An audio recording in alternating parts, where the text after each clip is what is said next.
I've just done my first week of research talking about reggaeton, then house and UK garage. I initially planned to do a shorter section on UKG and house, spending more time kind of looking into reggaeton, but I realised that it's probably kind of really important to look at both to understand where we are now in terms of house and UKG.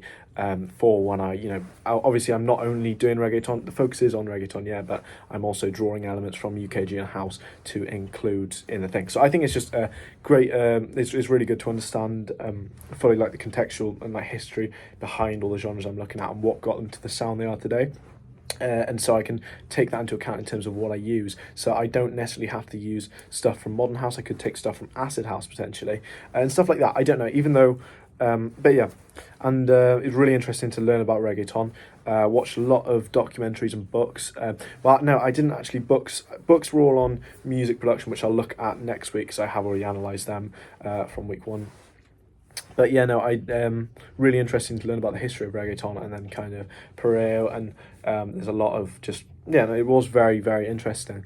And it makes sense because I assumed that the low production value and stuff, like the drum sounds, they were kind of bad. But I learnt that obviously that's they're like a legacy thing. That's they use those drum sounds and the way they sound today in modern reggaeton. Maybe I don't like it, but it's important to understand that they come from something older and the reggaeton and sound system stuff like that. Although the rhythms, which are from dancehall, dancehall and stuff like that, but the rhythms which do come from dancehall, I think, are excellent, and that's kind of what's driving the project. And I'm looking forward to week two, and all good.